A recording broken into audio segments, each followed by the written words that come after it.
नमस्कार,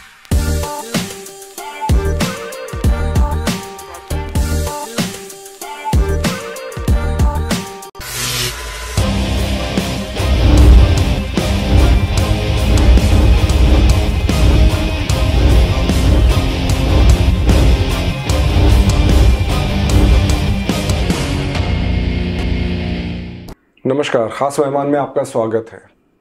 इलेक्शंस अभी अनाउंस नहीं हुए हैं, लेकिन नवी मुंबई में काफ़ी राजनीतिक तापमान बढ़ गया है और मोर इम्पोर्टेंटली काफ़ी मुद्दे सामने आ रहे हैं, डिस्कस हो रहे हैं और राजनीतिक पार्टियां क्रेडिट की भी बात चल रही है। बट क्या इससे आम आदमी को, जो प्रकल्पग्रस्त हैं, जो नवी मुंबई के लोग हैं, उनको क्या फ़ायदा होगा, किस तरह से फ़ायदा होगा और क्या माहौल बन रहा है, ये सब जानने के लिए हम आज उनके साथ हैं जिनका एक काफ़ी मुख्य भूमिका इन सब में हो रही है।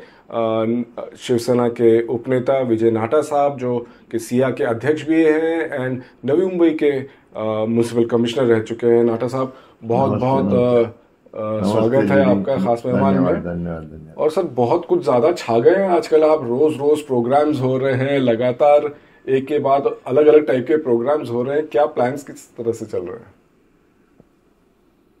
जे कार्यक्रम तर तुम्ही समाजकारणामध्ये, राजकारणामध्ये असल्यानंतर लोकांच्या उपयोगाचे कार्यक्रम सातत्याने करणं गरजेचं असतं।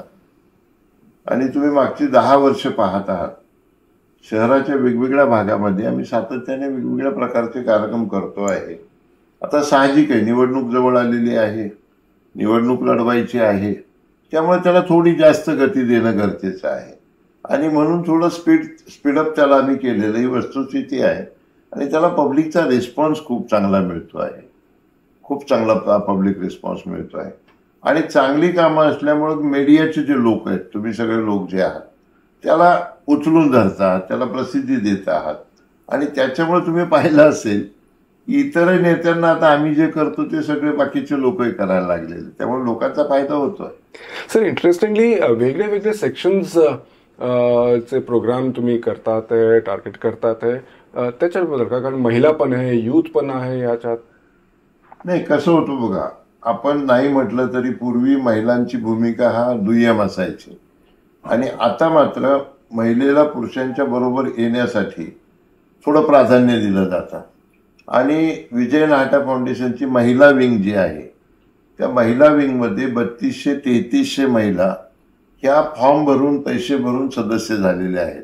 मग त्यांच्या ज्या वेगवेगळ्या रिक्वायरमेंट आहेत, त्यांच्या वेगवेगळ्या ज्या अपेक्षा आहेत, त्या दृष्टीनं थोडे जास्त कार्यक्रम आम्ही घेतो आहे। आणि माझी डॉटर इन लॉ जी आहे गार्गी, ती त्याची प्रमुख आहे, त्यामुळे ती आणि शुभांगी सूर्यराव म्हणून आहेत, ज्या खूप वर्ष काम करतायत या क्षेत्रामध्ये, त्यांच्याबरोबर त्या दोघी खूप चांगल्या पद्धतीनं काम करतायत, महिलांना मार्गदर्शन करतायत, महिलांच्या काय अपेक्षा समजून घेत आहेत, महिलांना करमणुकीचे कार्यक्रम देत आहेत आणि त्याला हजारोच्या संख्येने महिला उपस्थित राहतात। ही खूप चांगली गोष्ट आहे। आणि यूथला पण तुम्ही यूथमध्ये काय केलंय, मी तुम्हाला म्हटलं जसं विजय नाहटा फाउंडेशनचा एक यूथ विंग आहे, युवा मंच ज्याला आपण म्हणतो, त्याच्यामध्ये सुद्धा माझ्या माहितीप्रमाणे 1300-1400 लोकांनी फॉर्म भरून सदस्य झालेले आहेत आणि त्या यूथला आपल्याला कसं मदत करता येईल या अनुषंगाने आम्ही त्याचं काम करतोय। त्यातला एक कार्यक्रम आता रिसेंट आम्ही घेतला, तुम्हाला कल्पना आहे की नोकऱ्या देण्याचं, बेरोजगारी हा सगळ्यात मोठा विषय आहे, म्हणून नागरी कोळी भवनमध्ये मला वाटतं 31 का 30 तारखेला आम्ही कार्यक्रम घेतला। 120 कंपन्या त्याच्यामध्ये आल्या होत्या आणि साधारण एक 1108-1109 लोकांना त्याच्यामध्ये जॉब मिळाला। समाजकारण म्हणजे हेच तर आहे, त्याच्यामुळे आम्ही हे सगळी कामं करतो। आणि सगळे सेक्शन म्हणजे विभिन्न धर्मांचे लोकांचं पण तुम्ही भेटतात आणि त्यांचे काय करता। आता ईद मिलादुन्नबीच्या जुलूसमध्ये आपण होता, एक वीराचा ट्रिप पण होता, हे सगळं कसं काय झालंय, सुदैवाने सगळ्या धर्मातल्या लोकांमध्ये, सर्व समाजातल्या लोकांमध्ये, जातीतल्या लोकांमध्ये माझे वैयक्तिक प्रेमाचे आणि घरगुती संबंध आहेत। तुम्ही पाहिलं असेल की मध्यंतरी 14 तारखेला का काहीतरी सिडको ऑडिटोरियममध्ये महाराष्ट्रातल्या सगळ्या आपल्या ख्रिश्चन समाजाचे प्रमुख जे असतात ते सगळे आले होते। 5000 लोक त्या ठिकाणी होते। त्या ठिकाणी मी मुख्य पाहुणा म्हणून होतो आणि त्या सगळ्या लोकांनी माझ्यासाठी प्रार्थना केली, कारण त्यांना माहिती की काम करणारी व्यक्ती आहे, आपल्याला अडचणीच्या वेळी उभी राहते, ही व्यक्ती आपल्याकडून काही अपेक्षा करत नाही. मुस्लिम समाजाचे जेवढे लीडर्स आहेत शहरामध्ये त्या सगळ्यांचे माझे नाही म्हटलं तरी बघा 15 वर्षापासून अतिशय मैत्रीचे संबंध आहे आणि सातत्यानं आम्ही एक दुसऱ्याला पूरक अशी भूमिका घेतो. आम्ही सातत्याने एकमेकांना मदत करतो आणि अडचणीच्या वेळी. त्यामुळं जुलूस जो होता, जिथे जिथे जुलूस होती त्या सगळ्या ठिकाणी आम्हाला अटेंड करावं लागलं. त्याच्यानंतर एकविरा माता जी आहे, आपले जे प्रकल्पग्रस्त आहेत, या प्रकल्पग्रस्तांचं ते दैवत आहे आणि आमचं काही मागणं होतं, साकडं घालायचं होतं, म्हणून आम्ही त्या मातेकडे जाऊन दर्शन केलं आणि मातेला साकडं घातलं, मागणी केलेली आहे. मंदिरं जी आहेत ते सगळे मंदिरं, त्याचे जे ट्रस्टी आहेत त्यांच्या अनेक अडचणी होत्या. सिडकोची टांगती तलवार, महापालिकेची टांगती तलवार. आम्ही माननीय मुख्यमंत्र्यांना ती अडचण लक्षात आणून दिली आणि त्यांना सांगितलं की 30-30 वर्षापासून ही मंदिरं आहेत, लोकांची श्रद्धा आहे, लोकांनी खर्च करून वर्गणी करून ही मंदिरं बांधली, हजारो लोक वेगवेगळ्या प्रसंगाने तिथे येत असतात. अशी अचानक मंदिरं पाडणं उचित होणार नाही. त्याच्यामध्ये आम्हाला यश मिळालं आणि त्यामुळं तुम्ही पाहिलं असेल सीबीडीकडची जेवढी मंदिरं आहेत त्या मंदिरातल्या सगळ्या ट्रस्टींनी एकत्रित येऊन पंजाब भवन आहे सीबीडीमध्ये, त्या ठिकाणी माझा सत्कार केला. हे सगळ्याच समाजामध्ये, ख्रिश्चन समाजामध्ये सगळ्या चर्चेसमध्ये आतापर्यंत मला असं वाटतं मी जाऊन आलो, मला बोलवण्यात आलं, सत्कार करण्यात आला. कारण आमची भूमिका सातत्याने लोकांना मदत करण्याची. आणि तुम्ही पाहिलं असेल कुठल्याही पक्षाचा असो, कुठल्याही जातीचा असो आणि कुठल्याही वर्गातला असो, मी कधीच भेदभाव केला नाही आणि मला वाटतं ती गोष्ट माझ्या दृष्टीने फार उपयोगी ठरते. सर, तुम्ही एकविराचं बोलले होते, आपले प्रकल्पग्रस्तांबद्दल बोलले की त्यांच्यासाठी तुम्ही तिकडे गेले होते. हा घरच्या पोटीचा मुद्दा जे आहे खूप वर्षापासून हे आहे आणि आता परत इलेक्शन झाले. नाही नाही नाही, आता तुम्ही जे बोलणार आहे ते माझ्या लक्षात आलं. गरजेपोटी घरे जी आहे ती आहे तिथं नियमित करा अशी मागणी प्रकल्पग्रस्तांची होती.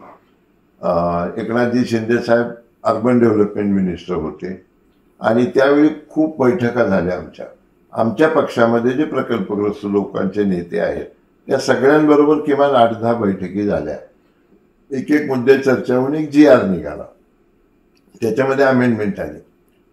परंतु लोकांचं समाधान नाही झालं कारण त्याच्यामध्ये त्रुटी होत्या, त्या आमच्याही नंतर लक्षामध्ये आल्या. परत आम्ही CM साहेबांच्या मागे लागलो, साहेब मुख्यमंत्री झाल्या आणि शेवटी एक 10 दिवसापूर्वी मला वाटतं प्रिन्सिपल सेक्रेटरीकडे बैठक होऊन 1, 2, 3, 4, 5, 10 मुद्द्यांवर चर्चा झाली आणि ज्या ज्या मागण्या आधीच्या GR नंतर लोकांच्या आल्या होत्या त्या सगळ्या विचारात घेऊन एक ड्राफ्ट तयार करण्यात आला आणि त्याच्या अनुषंगाने GR काढावा अशी आमची विनंती होती. प्रिन्सिपली त्याला प्रिन्सिपल सेक्रेटरीने मान्यता दिली. आता मुख्यमंत्री महोदय तो GR अप्रूव्ह झाल्यानंतर काढतील. सर, हा मुद्दा खूप कॉम्प्लेक्स आहे कारण इतके वर्ष झाले आहे आणि खूप इश्यूज आहेत. काय झालं मी सांगतो जेडी तुम्हाला. हे जे नेते म्हणतात ना प्रकल्पग्रस्तांचे आणि ज्यांच्या जीवावर राजकीय मोठे झाले त्या लोकांनी या प्रश्नाकडे गंभीरपणाने कधीच पाहिलं नाही. त्यांनी तो विषय तांत्रिकदृष्ट्या समजूनच घेतला नाही की लोकांची मागणी काय आहे, त्याच्यातून मार्ग कायद्यात कसा काढता येईल. त्यांनी प्रकल्पग्रस्तांचा वापर, मी म्हणतो आरोप आहे माझा, प्रकल्पग्रस्तांचा वापर फक्त इलेक्शनच्या वेळी करून घेतला मतपेटी म्हणून आणि नंतर इलेक्शन झालं की दुसऱ्या दिवशीपासून त्यांना सोडून दिलं. नंतर ते लोक अनॲक्सेसेबल झाले किंवा जे प्रकल्पग्रस्त या नेत्यांकडे जात होते त्यांना अतिशय वाईट वागणूक दिली आणि त्याच्यामुळं हा प्रश्न बाजूला पडला. आम्ही हा प्रश्न समजून घेतला. मला सुदैवाने एक ॲडव्हान्टेज असा आहे की मी शासनामध्ये चांगल्या पदावर काम करण्याची मला संधी मिळाल्यामुळं मी हा प्रश्न समजून घेतला आणि मार्गावर विचार केला. तांत्रिक बाजू समजून घेतली. सिडकोच्या अधिकाऱ्यांशी, महापालिकेच्या अधिकाऱ्यांशी, मंत्रालयातल्या अधिकाऱ्यांशी चर्चा केली. त्यांच्या अडचणी समजून घेतल्या पाहिजे. मी म्हणतो तसंच करा असं शासनात नाही चालत आणि तो ॲडव्हान्टेज मला असल्यामुळं, तांत्रिक बाजू मला माहीत असल्यामुळं आम्ही आता ते अंतिम टप्प्यात आणलेलं आहे. दुर्दैवाने बाकीच्या नेत्याने हा विषय फक्त बोलण्यासाठी, फक्त राजकारणासाठी, फक्त निवडणुकीसाठी वापरला. म्हणून तुम्ही लक्षात घ्या आणि तुम्ही समजूनही घ्या. म्हणून ही मंडळी इतक्या वर्ष लोकप्रतिनिधी असून सत्तेत असून एक पाऊलही त्यांना प्रकल्पग्रस्तांच्या बाबतीमध्ये पुढे टाकता आलं नाही. प्रकल्पग्रस्तांसाठी काही नाही करू शकले, काही नाही करू शकले. तुम्हाला ऍडव्हान्टेज आहे, बरोबर आहे की तुम्ही IAS रिटायर्ड ऑफिसर आहे, पालिकाचे आयुक्त होते, तर तुम्हाला लोकल कंडिशन मालूम आहे, कोकण डिव्हिजनचे पण तुम्ही हेड होते आणि आता तुम्ही एक पीपल्स रिप्रेझेंटेटिव्ह पण आहात, तर दोन्ही बाजू तुम्हाला कळतं. मग हे जे मुद्दे आहे काय सेलियंट फीचर्स आहे जे तुम्ही सॉल्व्ह करताय? कारण सांगतो, अगदी बरोबर विचारलं. आता कसं झालं की लोकांची मागणी अशी होती ना, त्याप्रमाणे त्या सगळ्या मागण्या, विनंत्या, तक्रारी विचारात घेतल्या. आता याच्यामध्ये ऍडव्हान्टेज पहिला काय होणार आहे माहिती का? पूर्वी काय म्हटलं जायचं की तुमची जेवढी जागा आहे, जोथा ज्याला आपण म्हणतो, म्हणजे पाया, तेवढीच आम्ही रेग्युलराईज करणार. हे लोक म्हणले आमची सवय आहे, आजूबाजूची जागा आम्ही वापरतो, गोठा आहे, ओसरी आहे, अन्य काही आहे, तर ते सगळं आजूबाजूच्या जागेसहित तुम्ही रेग्युलराईज करा. ते आम्ही मान्य करून घेतलं. त्यानंतर पूर्वी त्यांनी असं म्हटलं, एक घर असेल तर आम्ही 10 घरं तुमची असली तरी आम्ही एकच रेग्युलराईज करू. आम्ही म्हटलं तसं नाही करता येणार. काही जुनी घरं मोडकळीला आलेली, कोणाची 2 घरं आहेत, कुटुंब वाढलेली. तोही मुद्दा आम्ही त्यांच्या गळी उतरवला आणि जेवढी घरं आहेत ती सगळी घरं तुमची रेग्युलराईज करू, अशा प्रकारचा आम्ही त्यांच्याकडून वधवून घेतलेले. तिसरा मुद्दा सगळ्यात महत्वाचा जो आहे की ते पूर्वी काय व्हायचे की ते म्हणायचे आम्ही तुमची घरं रेग्युलराईज करू आणि जो FSI वापरला गेला तरी ठीक, नाही वापरला गेला तरी ठीक. आम्ही म्हटलं तसं नाही. नवीन UDCPR असेल किंवा शासनाच्या वेगवेगळ्या नियमांमुळे FSI वाढवून मिळणार आहे, तो वाढीव FSI आम्हाला द्या. ते म्हटले ठीक आहे, आम्ही देतो. अडचण अशी येत होती की रस्ते अरुंद आहे आणि एअरपोर्टमुळे उंचीचा प्रॉब्लेम येतो, त्यामुळे तो FSI आम्ही तिथं कंझ्युम वापरूच शकत नाही. बरोबर, शिल्लक राहतो FSI ग्रामस्थांचा, प्रकल्पग्रस्तांचा. आम्ही म्हणलं मग तुम्ही TDR द्या, आम्ही कुठेही वापरू किंवा विकूतो. त्यालाही आम्ही त्यांच्याकडून मान्यता करून घेतो. पूर्वीच्या GR मध्ये ज्या त्रुटी होत्या त्याही मी तुम्हाला सांगतो. वारसाबाबत खूप ॲम्बिग्युटी होती, म्हणजे काय म्हणता तुम्ही, अस्पष्टता होती. तर आता साहेबांनी, CM साहेबांनी त्याच्या बाबतीमध्ये इतका सुटसुटीतपणा आणलाय की कुठल्याही वारसाला त्याचा फायदा मिळणार आहे. तो एक ॲडव्हान्टेज त्याच्यामध्ये झाला. पूर्वी काय म्हटलं होतं GR मध्ये की आम्ही फक्त तुमचं कमर्शियल असेल, आपलं रेसिडेन्शियल असेल, रहिवासी वापर असेल तर मंजूर करू. आता आम्ही म्हटलं तसं नाही, कमर्शियलही वापर मोठ्या प्रमाणावर सुरू झालाय, तर तो देखील रेसिडेन्शियलचे आणि कमर्शियल हे दोन्ही वापर मंजूर करू, अशा प्रकारचं त्यांनी म्हटलेलं आहे. आणि ताबडतोब त्यांनी त्याचा गुगल सर्वे चालू करणार आहेत आणि एकदा गुगल सर्वे ठरवून हद्द ठरेल आणि त्या हद्दीच्या आतली जेवढी कंजस्टेड एरियामध्ये असेल, गावठाणामध्ये असेल, बांधकाम आहे, त्याच्या खालच्या जमिनी सगळ्या रेग्युलराईज होणार आहेत. हा फार मोठा ॲडव्हान्टेज याच्यामध्ये आहे. तर प्रीमियमचा पण मुद्दा होता की खूप हाय नाही ना, मी तुम्हाला सांगतो, उलट माझं असं म्हणणं आहे की नव्या मुंबईमधल्या जमिनीच्या किमती तुम्ही जर JD बघितल्या तर त्या आकाशाला भिडलेल्या. आकाशाला भिडलेल्या म्हणजे 4-4 लाख रुपये स्क्वेअर फीट जमिनी सिडकोचे प्लॉट ऑप्शनमध्ये जातात. याच्यात आम्ही मागे भांडूनच जे फॉर्म्युला मंजूर करून घेतला की RPच्या 15% 250 मीटरपर्यंत आणि RPच्या 25% 500 मीटरपर्यंत. म्हणजे RP साधारण एक ॲव्हरेज RP काढला ना मुंबईमधला तर तो 15,000 आहे. 15,000च्या 15% म्हणजे किती, जो काय होईल तो 2200 रुपये वगैरे स्क्वेअर मीटरला. लक्षात आलं तुम्ही? बरोबर. 150-200 रुपये स्क्वेअर फूट अशा प्रकारचे.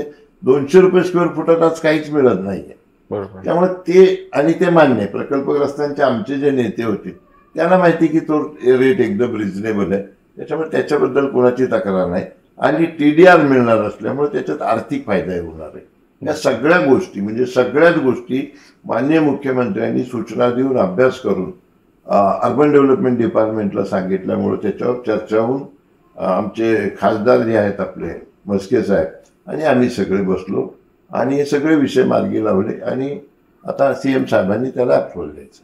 सर, जसं आपण म्हणलंय की एक प्रकल्पग्रस्ताचे 4-4 घर असतात, खूप टावर्स बांधलेले गेले, ते सगळे नियमित होणार? आणखी एक मुद्दा मी विसरलो होतो. पूर्वी काय व्हायचं की प्रकल्पग्रस्तांनी केलेलीच बांधकामं आहे त्यांच्या खालच्या जमिनी रेग्युलराईज करण्याचं ठरलं होतं. यावेळी मुख्यमंत्री महोदयांनी आणि नगर विकास विभागाने असं म्हटलं की जे नॉन प्रकल्पग्रस्त आहेत त्यांचे रेग्युलराईज करून टाका. फक्त त्याच्यामध्ये एक अट अशी टाकली की प्रकल्पग्रस्ताला जेवढे पैसे लागतील त्या फॉर्म्युल्याप्रमाणे त्याच्या दुप्पट पैसे नॉन प्रकल्पग्रस्ताला लागतील. त्यामुळे त्यांनाही न्याय याच्यामध्ये दिला गेला. त्याच्यामध्ये तफावत नाही केली गेली. हा एक मोठा ऍडव्हान्टेज त्याच्यामध्ये. आपल्याला वाटतं हे लिगली स्टँड होणार? 100% होईल.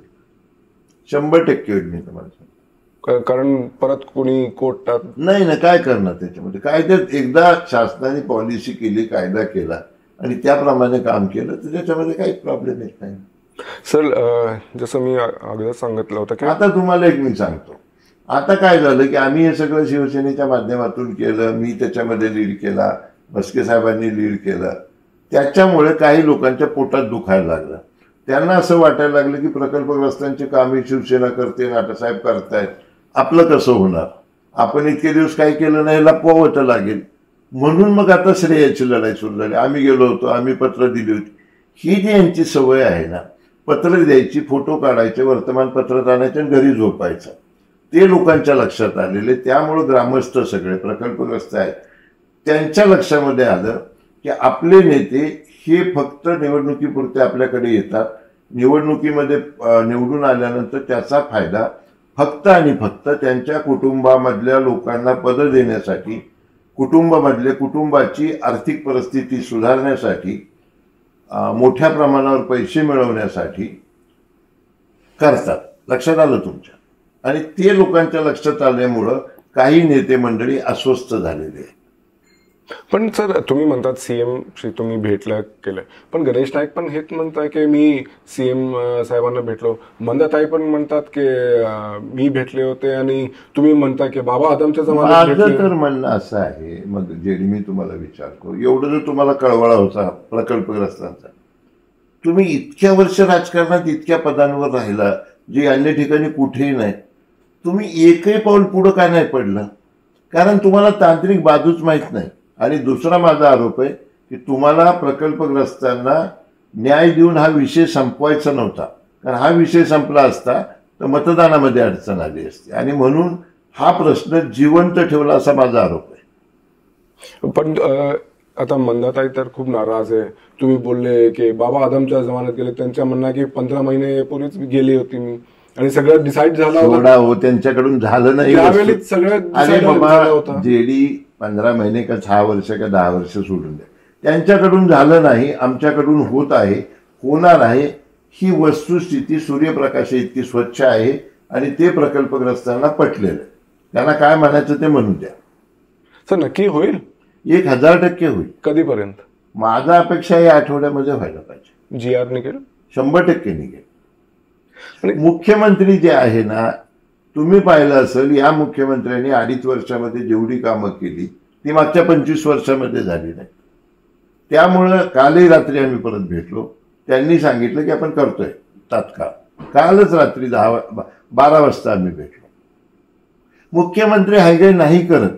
लोकांच्या हिताचे जे निर्णय आहेत ते घेण्यामध्ये मुख्यमंत्री हायगाई नाही करत. मी तुम्हाला सांगतो. मी काल तुम्हाला दुसरा विषय सांगतो.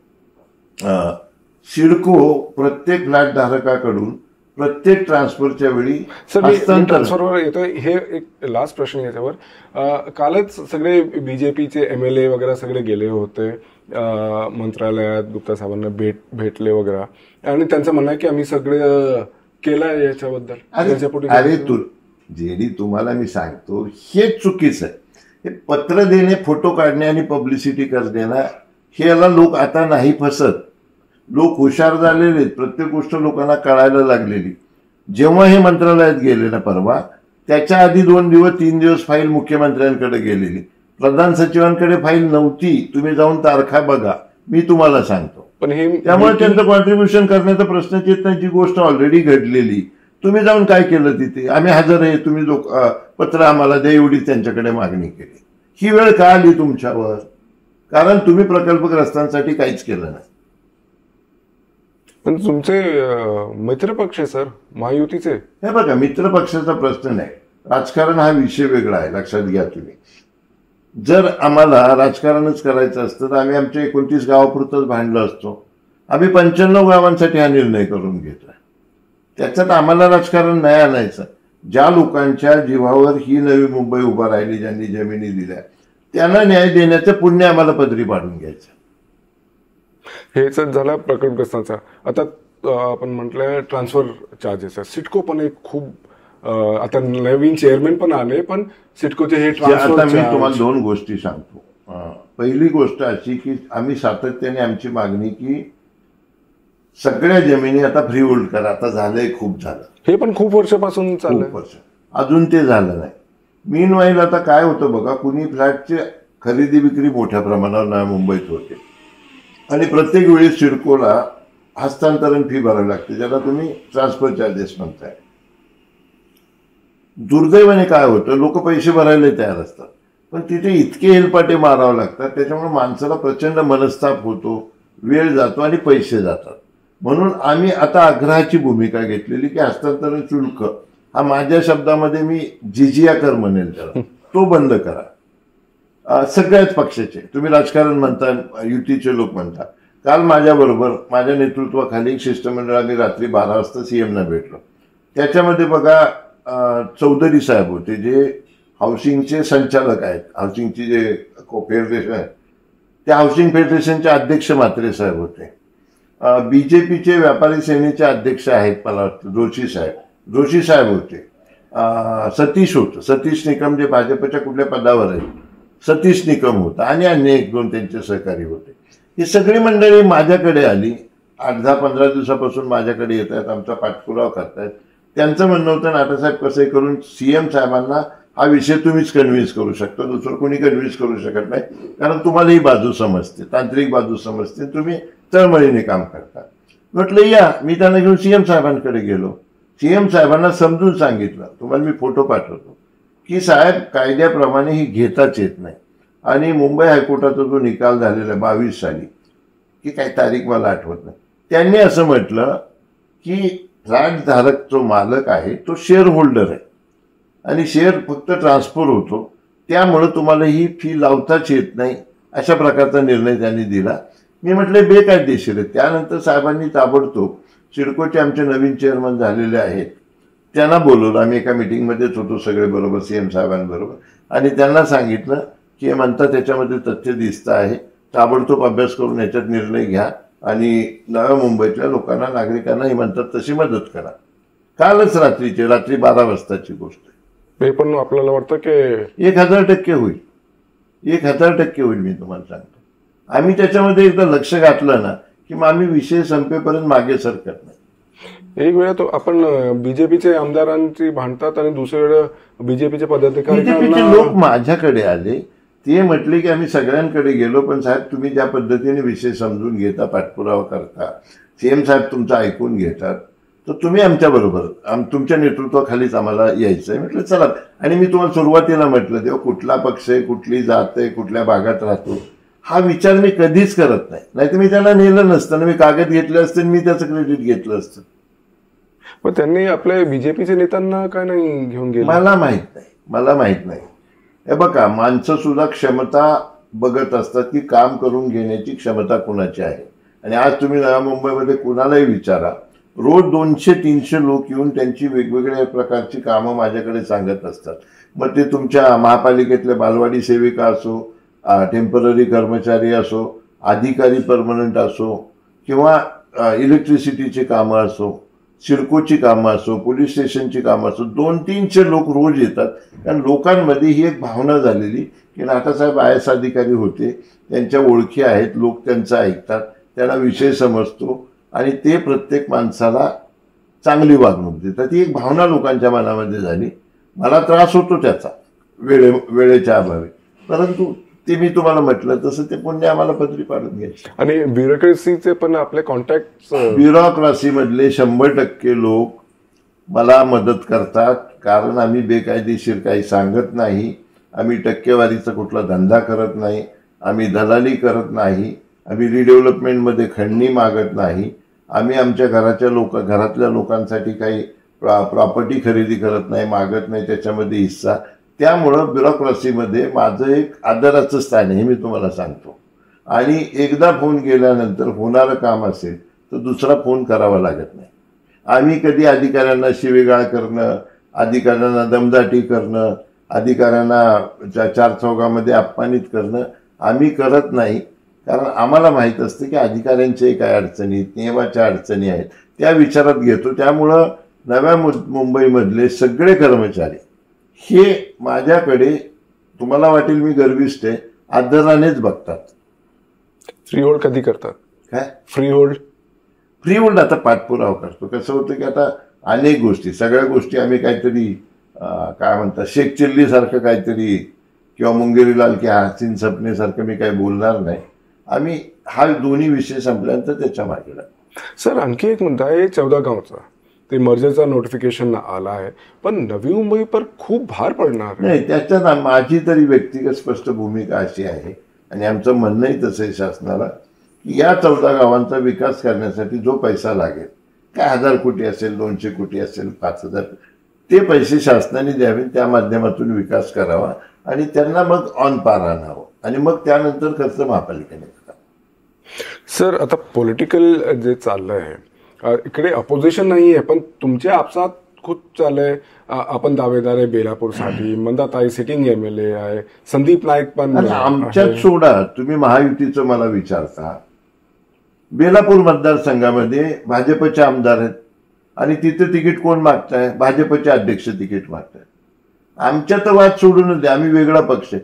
त्यांच्यात रोज तू मी चालू आहे ना, एकमेकांचा बाप काढण्यापर्यंत विषय गेलेले, सगळ्या मर्यादा सोडलेल्या. त्यामुळे आमचं काहीच नाही ना, आम्ही सोबत चालतो. आमचं श्रेय घेण्याचा कोणी प्रयत्न केला तर मात्र आम्ही गप्प बसणार नाही.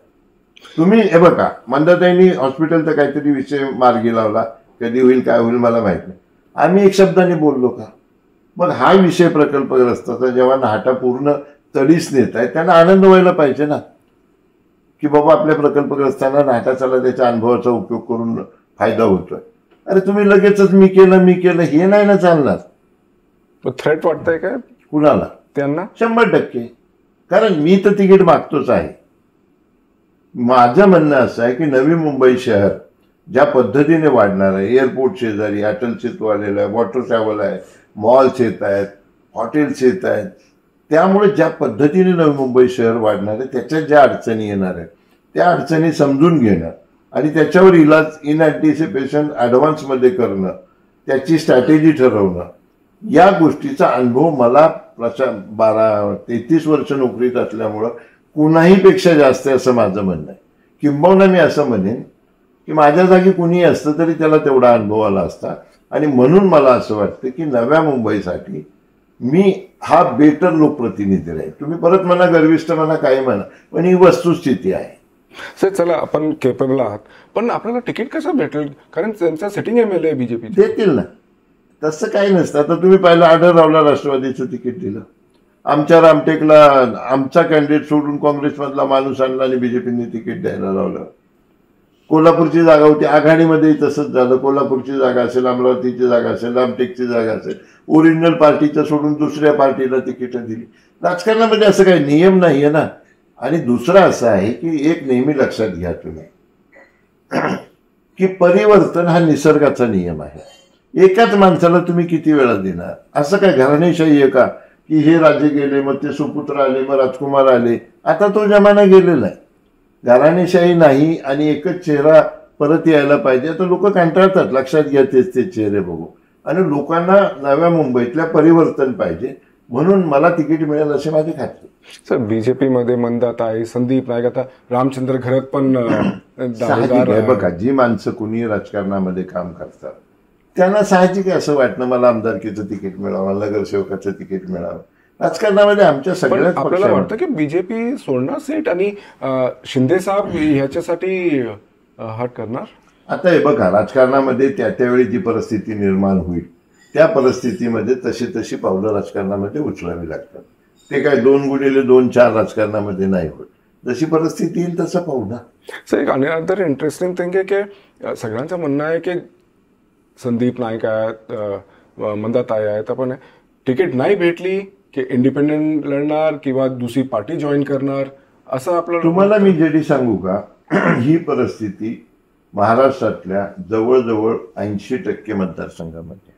आणि मला असं वाटायला लागलं की काय झालं की राजकारणामध्ये एवढं ढवळून निघालं आहे आणि सगळ्याच पक्षाच्या वरिष्ठ नेत्यांनी पक्ष बदलणे म्हणा, पक्षांतर म्हणा, गट म्हणा, काय म्हणा, इतक्या मोठ्या प्रमाणावर झालेलं आहे की आता ती साथ किंवा ते लोन ज्याला आपण ते खालपर्यंत पसरलेलं. त्यामुळं 80% मतदारसंघामध्ये काय होईल, कोण उभा राहील, कोण बंडखोर असेल, कोणत्या पक्षाचं कोणाला तिकीट मिळेल हे कोणालाच माहीत नाही. कुणालाच माहीत नाही. कुणी किती गप्पा मारू द्या की मला ॲश्युरन्स दिला वगैरे, ते सब झूट. कुणालाही ॲश्युरन्स भेटले त्यांना. मंदताईचं म्हणणं आहे की फडणवीस साहेबांनी ॲश्युरन्स दिलंय, संदीप नाईकांचं म्हणणं आहे म्हणावं लागतं, नाहीतर जे काही एखादा नगरसेवक राहिला तोही निघून जातो. पण हे पार्टी चेंज किंवा इंडिपेंडेंट कंटेस्ट करणं आपल्याला वाटतं हे होणार आता नवी मुंबईत? सगळीकडेच होईल माझं म्हणणं. Not only Navi Mumbai. तुम्ही पहा, हे बघा जी वस्तुस्थिती आहे ती आहे. उगाच खोटं काहीतरी आपण गुडगुड बोलण्यात काय पॉईंट नाही. आपण एक इंटरेस्टिंग वक्तव्य केलं होतं की सगळे पार्टी सगळे कॅन्डिडेटचे टचमध्ये आणि कॅन्डिडेट्स पार्टीज आहे ना, ती वस्तुस्थिती आहे. आणि का असू नये मला सांगा की एखादा चांगला उमेदवार असेल तर ते कुठल्याही पक्षाला असं वाटतं की याने आपल्याकडून उभं राहावं, हा निवडून आला तर आपल्या पक्षाची ताकद वाढेल. त्यामुळे त्यांनी संपर्क करणं नॅचरल आहे ना. आपण काय भारत पाकिस्तान थोडंच आहे. तर आपल्याला वाटतं की हे पॉसिबल आहे? Quite possible. आणि सगळीकडेच, नॉट ओनली नवी मुंबई. आणि सीट शेअरिंगचा पण जे मुद्दा आहे आता नवी मुंबईत नाही, त्याच्यात कसं आहे, I don't have any say in that. ते वरच्या लेवलला आमचे एकनाथजी शिंदे साहेब आमच्या पक्षाचे नेते, मुख्यमंत्री आहेत, त्यामुळे ते त्या लेवलला पाहतात. I can't say anything on that. म्हणजे ओव्हरऑल जे आपल्याला काय वाटतं की स्टेटमध्ये ओव्हरऑल कशी पोझिशन आहे आज नाही सांगता येत ना. कसं होतं इलेक्शन, तुम्ही बघा, आपण प्रेडिक्ट लोकसभेच्या वेळी वेगळं करतो, घडलं वेगळंच. वेगवेगळ्या राज्यात वेगवेगळं घडलं. आपल्या राज्यामध्ये महाआघाडी पुढे गेली. शेजारच्या मध्य प्रदेशमध्ये सगळ्या जागा भारतीय जनता पक्षाला मिळाल्या. दिल्लीमध्ये आपचं सरकार होतं, 67 आमदार आहेत, 7च्या 7 खासदार भाजपचे. त्यामुळे राजकारणामध्ये सर्टन्टी किंवा प्रेडिक्शन किंवा एक्झिट पोल किंवा सर्वे याची किंमत शून्य झालेली. बरोबर. पण नवी मुंबईत खूप प्रवेश होत आहे आपल्या पार्टीमध्ये. प्रवेश फक्त आमच्या पार्टीमध्ये येत आहे. म्हणजे तुम्ही पाहिलं असेल की मागच्या 4-5 महिन्यामध्ये किमान 2000 लोकांनी आमच्याकडे प्रवेश केला, किमान. आणि तुम्ही दुसरं मार्क केलं असेल की दुसऱ्या कुठल्याही पक्षात प्रवेशच होत नाही.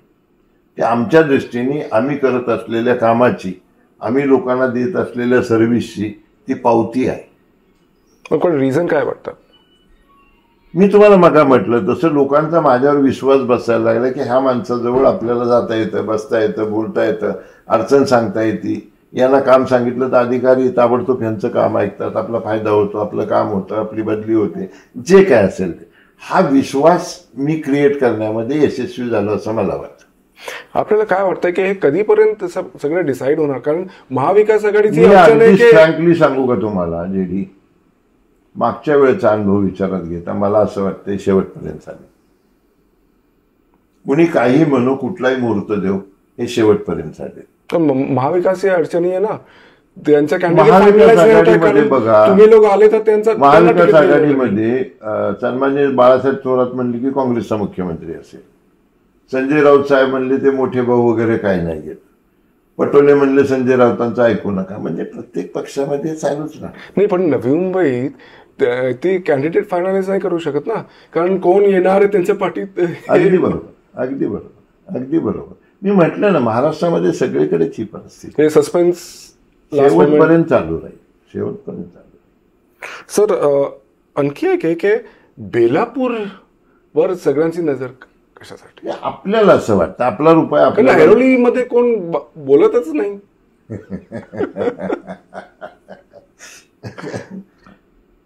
आहे खरं तसं तुम्ही म्हणता, तो विचार करण्यासारखा विषय आहे.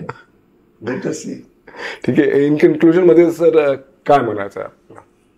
माझं इन कन्क्लुजन मध्ये असं म्हणणं आहे की राजकारणामध्ये शुद्धता जर आणायची असेल तर पहिलं राजकारणी लोकांचा जो प्रचंड भ्रष्टाचार आहे, खंडणी पद्धत आहे, जे करतात तो बंद झाला पाहिजे. दुसरं, राजकारणामध्ये जी इतके दिवस घराणेशाही चालली होती मोदी साहेबांनी मोडून काढली. राजकारणामधली घराणेशाही बंद झाली पाहिजे. हा माझा पुतण्या, हा माझा भाऊ, हा माझा मुलगा, ही माझी बायको, यांना तिकीट द्या, त्यांना तिकीट, हे बंद झालं पाहिजे. हे मी नाही म्हणत आहे. मोदी साहेबांनी 15 ऑगस्टला लाल किल्ल्यावरून सांगितलं की घराणेशाही मोडून काढली पाहिजे. हा मोदी साहेबांचं काय, तुम्ही आज का कालचं आपले काय गडकरी साहेबांचं स्टेटमेंट वाचा. गडकरी साहेबांनी तर स्पष्ट सांगितलं, जो आपल्या मुलासाठी, बायकोसाठी, कुटुंबियासाठी जागा मागतो त्याला मतं देऊ नका. म्हणजे भाजपने ठरवलेलं आहे की घराणेशाही मोडीत काढा. नाईक परिवारवर आपण टिप्पणी नाही, मी नॅशनल लेवलचं बोलतो, स्टेट लेवलचं बोलतो. त्यांचं म्हणणं आहे की आम्ही तुम्ही पाहिलं असेल, मी तुम्हाला सांगतो, तुम्ही पाहिलं असेल की लोकसभेला जेवढे प्रस्थापित होते आणि जे घराणेशाही होती पूर्ण मोडकळीस, मी नावं घेणार नाही, तुम्ही अभ्यास करा, पूर्ण अस्ताव्यस्त झाली. कारण लोकांचाही नवीन पिढी आहे, शिकलेली मुलं आहेत, अतिशय इंटेलिजंट आहेत. या पिढीला घराणेशाही मान्य नाही. या पिढीला तर तुम्ही मूर्ख नाही बनवू शकत. ते चाललं ज्याचं त्याच्या नशिबाने इतके दिवस आहे. मग फायनली आपल्याला आपली प्रिपरेशन वाटतं की एकदम राईट ट्रॅकवर आहे. नाही, आम्हाला जे योग्य वाटतं ती कामं आम्ही करत राहणार आणि लोकांच्या उपयोगी कामं आम्ही करतो आहोत. आम्ही कुठलंही चुकीचं काम करत नाही. मी म्हटलं तसं आता एवढ्या मोठ्या प्रमाणावर रिडेव्हलपमेंट शहरामध्ये चालू आहे. आम्ही फक्त मोफत लोकांना पूर्ण मदत करतो. आम्ही कुठल्याही माणसाला सांगत नाही अमक्याला काम द्या, तमक्याला डिमॉलिशनचं काम द्या, तमक्याला फ्लॅट द्या किंवा मला खंडणी द्या. त्यामुळं मला असं वाटतं की लोकांचा आमच्यावर कुणापेक्षाही जास्त विश्वास आहे, पक्षावर आमच्या. ठीक है, थैंक यू सर, धन्यवाद आपके व्यवहार बदल. तो ये नाहटा साहब थे कि उनको पूरा यकीन है कि लोगों का भरोसा उनकी पार्टी पे और ख़ुद उन पे है, क्योंकि वो कैपेबल हैं और बैलेंस जो ब्यूरोक्रेसी है और लोगों में है और टेक्निकलिटीज समझने में वो बहुत सक्षम है. ये थे नाहटा साहब. आगे पॉलिटिकल काफ़ी डेवलपमेंट्स, जैसा उन्होंने खुद कहा है कि होने वाले हैं, हम आपको अपडेट करते रहेंगे. इस बार इतना ही. नमस्कार.